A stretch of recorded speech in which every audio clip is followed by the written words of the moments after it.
Today on Public Eye News, NMU hosted their dance concert last night, and the Supreme Court has spoken out about the state of DACA.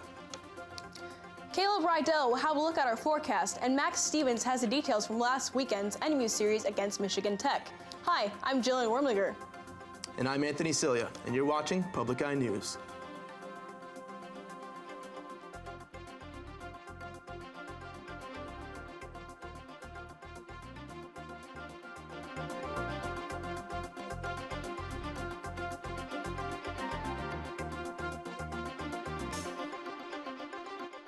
Roberts Theater was open to the public yesterday as it put on a free showing of collaborative art. The University Choir, Arts Chorale, Theater and Dance programs, and NMU alumni all participated in the event. The program included a number of pieces and was used as a platform to raise awareness for issues such as bullying, hate crimes, mental illness, and suicide. This was the first time the dance program and the art chorale collaborated through artistic expression and will hopefully not be the last. The program opened solely with the University Choir, but ended with all four groups performing together to the True Colors song by Tom Kelly and Billy Steinberg. And the local icon that was Phil Nemesto passed away yesterday afternoon at the age of 88. He battled a short illness last week, which had him under health care at Health System Marquette, and for several days was ultimately released. Phil was known for his decades of volunteer work in the Marquette area and was often found with a squeegee and a bucket of water downtown where he washed storefront windows. His community involvement was so well noticed that the downtown Marquette Pocket Park was named after him and eventually erected a statue of Phil in his honor on the park bench. He passed away amongst loved ones and will be greatly missed. No funeral arrangements have been made at this time. The MJ Electric Mountain was gifted $150,000 from the Dickinson County Northern Lights YMCA. The money was donated to the YMCA Capital Campaign, which is raising money to provide repairs and updates to their Iron Mountain building. The donation has put them halfway towards their $650,000 goal. The money will be used to replace aging equipment, to repair the pool, and update the locker rooms. And Mark Verrett, Patrick Somerville, and Levy Watkins, all of Ironwood, were victims in a two-story building fire. 3 other victims were injured, but they were non-life-threatening. Chief Greg Klecker of the Ironwood Public Safety Department says, quote, "To our knowledge at this point, we don't have any outstanding members that have been reported missing. So at this point, we are confident that we got everyone out," end quote. Investigation into the active crime scene will continue, as exactly where and how the fire began is still unknown. And the 25th annual Trinary Outhouse Classic took place on this past Saturday, where teams of 2 brought their homemade porta-johns to the track. 33 teams took their track this year and was the largest participation to date. The president of the Trinary Outhouse Classic, Mimi Caddy, says, quote, "This is a big thing for us every year. We look forward to it. It brings in between 2,000 and 3,000 people. Sometimes we get more than that. It's kind of just a boost for us during the dead winter to help our economy and to help raise money for something like a project in this town," end quote. And the Mackinac Bridge Authority, or MBA, was able to reopen the suspension bridge yesterday around noon. The warming temperatures caused large chunks of ice to fall from the support cables high above the structure, causing hazardous conditions for drivers.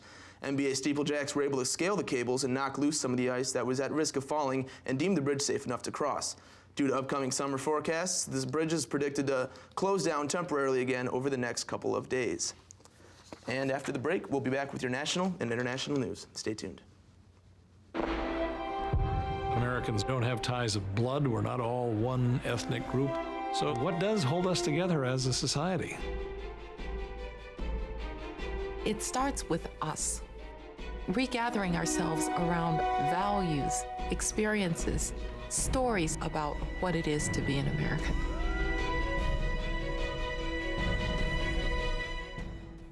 Tuesday night at 9 after We'll Meet Again. And welcome back. A teacher's strike is keeping public schools closed for a 3rd day in West Virginia. Governor Jim Justice has signed teacher pay rates of 2% next year and 1% the following 2 years. However, West Virginia's teacher pay ranks 48th in the nation, and teachers say the increases are too stingy, especially as healthcare costs more. A host of teachers in other states have engaged in their own activism to tackle low salaries. Hundreds of protesters and teachers in Sarasota, Florida, stood outside the school district's headquarters earlier this month to demand increased pay as the cost of living rises. Dozens of D.C. teachers also staged a protest in 2016, calling on the public schools chancellor to negotiate a fair contract with their union. And President Trump is meeting with a group of governors from across the country today at the White House. The meeting will focus on finding a solution to end gun violence in American schools. Wei Zhao Zhang has more details from the White House. Thank you very much. President Trump says one item tops the agenda for his meeting with some of the nation's governors. Most importantly, we want to discuss the public safety in schools. To tackle gun violence, President Trump has proposed toughening background checks, increasing mental health services, and raising the age to buy most guns to 21. But the president seems to be focused on putting more guns in schools. We have to take steps to harden our schools so that they're less vulnerable to attack.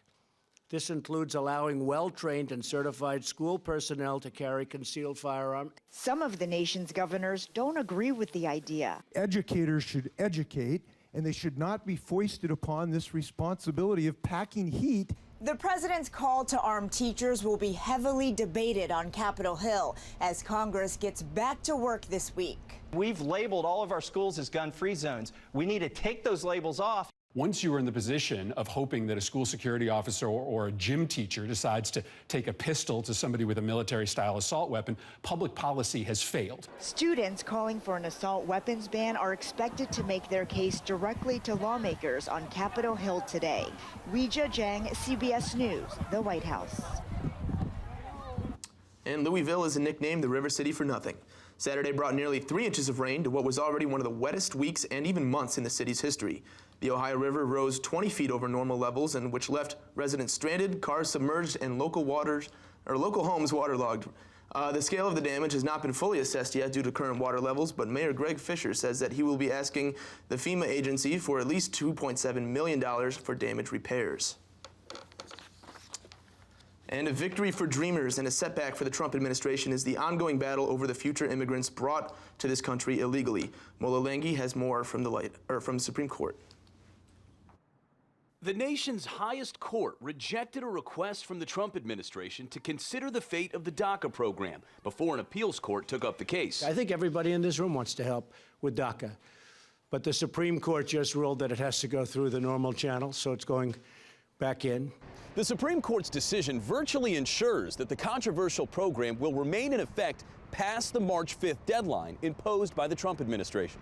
We're going to legalize and have a path to citizenship for them. Senator Chuck Grassley is part of a bipartisan group of lawmakers looking for a path to citizenship for undocumented immigrants brought to this country illegally as children. The Trump administration says it is open to permanent protection for so-called dreamers, but wants changes to immigration laws and tighter border security as part of the deal. President Trump blames Democrats for the stalemate. The Democrats are being totally unresponsive. They don't want to do anything about DACA, I'm telling you, and it's very possible that DACA won't happen. Senator Chuck Schumer has a different view. President Trump created this problem by terminating the DACA program last August. Since that decision, President Trump has stood in the way of every single proposal that could become law. President Trump says the Obama administration exceeded executive powers when it created DACA. Mola Lenghi, CBS News, Washington. 7 years after a successful Olympic bid that changed its people and its landscape forever, Pyeongchang bid the Olympics farewell. As for the Olympics and the attention and people they bring to this relatively remote plateau of northeastern South Korea, it's not quite finished yet. The Paralympic Games, held immediately after the Olympics using the same facilities, will be staged from March 9th to the 18th with a lower profile and attendance. And after the break, we'll be back with your weather and sports. Stay tuned.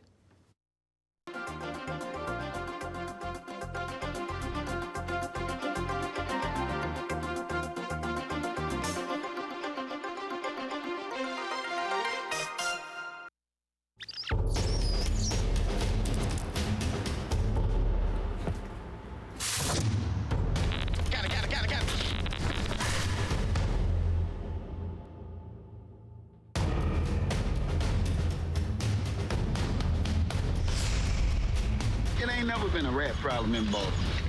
It's always been a people problem. Rat Film. Tonight at 10 after 2 episodes of Antiques Roadshow. And welcome back. I'm Caleb Rydell, going to be taking you through your weather for today. As you can see outside, there is some clear skies out there, and we're looking to melt off some of that snow. And it's going to look like it's going to be a warm week, so hopefully we can do that. Right now, we're looking at sunny out there with a temperature of 43 degrees and winds out of the southwest at 13 miles per hour and a barometric pressure of 30.06 inches and falling. Taking a look at tonight, we're going to see it's going to be partly cloudy out there with a low of 30, winds out of the south-southwest at 12 miles per hour. And tomorrow, we are looking at some more temperatures hopefully we're going to see some mostly cloudy out there with 40 and winds out of the northwest at 5 miles per hour. Across the UP, we are going to see lots of sun out there. Only clouds we have out there are in Sault Ste. Marie at 36 degrees, and we're going to move over to Manistee at 33, Escanaba at 36, and down in Menominee 39. Taking a look at the western half of the UP, we're going to see 44 degrees in Iron Mountain, Ironwood with 43, up in the Keweenaw in Houghton 43, and back here in Marquette, same as the other ones with 43. Taking a look ahead, we are going to see Wednesday, we have a high of 34, a low of 26, and partly cloudy out there, with Thursday a high of 32, a low of 26, and some clouds, and Friday a high of 32, a low of 20, and partly cloudy. Well, Max, we are seeing some golden rays out there, and things are heating up, and I hear that things are heating up this weekend as well. Rivalry weeks are always intense, Caleb. I love them. The UP's biggest rivalry series is behind us, where Tech and NMU battled hard both nights, each team emerging victorious on their home ice. Friday night in the Barrie Events Center, the Wildcats took a 2-1 victory over the Huskies. The Huskies jumped out to a 6-minute lead 6 minutes into the second period, but the Wildcats answered 5 minutes later and scored again early in the third to seal the victory. The following night in Houghton, it was the Wildcats who jumped out to a 2-0 lead in the first period, but a hat trick of Tech goals in the second put them ahead, and after a scoreless third period, the Huskies picked up the win on their own senior night. The Wildcats, finishing second place in the WCHA and ranked 19th in the country, will host Alabama Huntsville in the first round of the WCHA playoffs. The Wildcats split both of their regular season series with the Chargers, and the Chargers are responsible for the Wildcats' last home loss, which was back on December 2nd. Our NMU basketball teams wrapped up their regular seasons on Saturday as well, hosting Wayne State. The women's team emerged victorious 67-66, courtesy of a last-second free throw from junior Sydney Dillinger. They finished the regular season 15-13 overall, 11-9 in conference play, and will hit the road to take on Grand Valley State in their quarterfinal round of the GLIAC tournament on Wednesday. There was no such last-second magic for the men's team, however, as they fell in a heartbreaker 71-70 after a roaring comeback fell just short. The men's team finishes the regular season 15-12, 12-8 in conference play, and will play on the road against Ashland Wednesday in the GLIAC quarterfinals. In Michigan football and offensive coordinator Tim Drevno have parted ways in a mutual decision. The Wolverines continue to shake up their offensive coaching staff. Offensive line coach Greg Fry left for a job at Florida State, and former Florida head coach Jim McElwain was brought in as the new wide receivers coach last week. Drevno first joined Harbaugh's coaching staff in 2004 at the University of San Diego, and the two have worked together for 13 out of the next 14 seasons. With Drevno gone, the Wolverines are all in on continuing to change up their offense, which was 91st in points per game last season. Well, Jill, it's clear that the Wolverines aren't horsing around with their football program anymore, and I hear you have something on that for us. Oh yeah, this guy's got a lot of horsepower. Authorities say a drunk man rode a horse onto a California freeway. The man was stopped early Saturday morning in Los Angeles State Route 91 in Long Beach. The man was arrested and booked for riding a horse while under the influence. The white horse Guerra wasn't hurt and was released to the man's mother. And a Flag Day ceremony in Mexico has gone awry, with troops flying the country's red, white, and green tricolor upside down. In some countries, flying a flag upside down can be considered a desecration, a distress signal, or a form of protest. However, Mexicans believe that the flag is a symbol no matter what, and it gives them a sense of pride to be who they are. And that's all the time we have for you today. Thank you for joining us on today's edition of Public Eye News.